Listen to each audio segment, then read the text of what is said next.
girls, what's going on? What's going on? It's TJ back again with another video, and in this video I'm bringing you my Hinge session. Hinge is a fancy way of basically saying deadlifts, but it's saying that when we're doing a leg day, we're doing more emphasis coming from the hips, so the hinge that you see in a deadlift rather than the knee bend that you'd see in a squat. And that is kind of necessary to emphasize because it shows what body part you're working and what movement you're working, and that applies to Olympic lifts and, well, basically all lifts that you're doing. But in this, if we're looking at it from a powerlifting perspective, it's a deadlift rather than a squat session. And here we're building up the volume again and building up the weights with sets of 8, but on 160 kilos this time. I'm aiming to keep as much of my work for the near future beltless still until I really feel like I need it. I'm really actually feeling a lot of benefit in my core from that. It's keeping my core real strong because I have to keep my core nice and tight and really brace hard and strong to keep my back from, you know, doing like that cat position, which I'll clip in here. And it's important to note that even if you are wearing a belt, if you're doing that cat position, you're not bracing properly, the belt's not going to help you at all.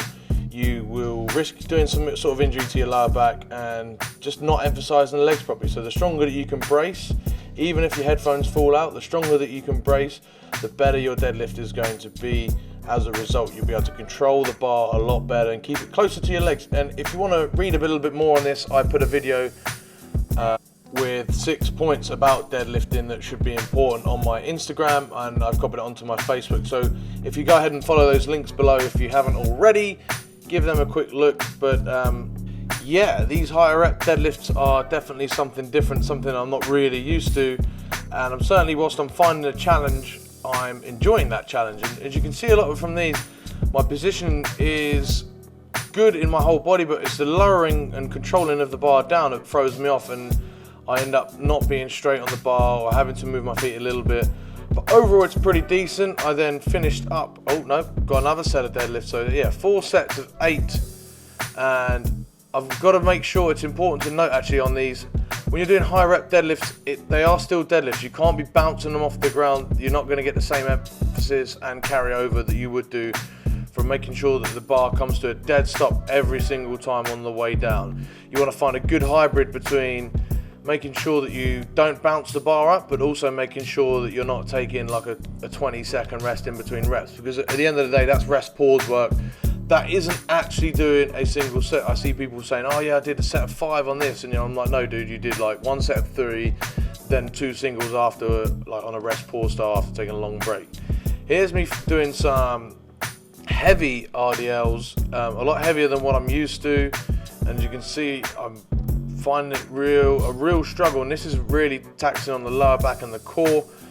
And because of this, I make the next set a little bit lighter, because I feel when you're doing a movement, you've got to always remember exactly why you're doing that movement, and these RDLs are being done to really try and emphasize the hamstrings and the glutes, and they won't really emphasize on that. So line that up, make it a little bit easier for myself, and make sure that we get through the movement properly. I mean, it's important to remember that we are training here. We're not testing. I'm not trying to see how much weight I can do or how hard I can push myself. I'm training to get good technique, to hit the muscles properly, to get stronger, and then get the benefits of that. So when I do get tested, I'm in the best possible position. And again, at this stage in my training, I'm a long way out from being tested. I actually have something about that coming up, because this will be my next competition. Will not be a powerlifting or a weightlifting. It will be rugby. And I'll talk a little bit about that in the next video, hopefully. Hopefully you guys are enjoying these videos where it's just one session, so it doesn't get a bit overwhelming. Try and get in as much detail for each session as I can without going too long and boring you and taking you with me for the whole session. Ideally, I'm going to get some better camera angles than this. This is an absolute horror show of a front squat camera angle. You can't really see what's going on.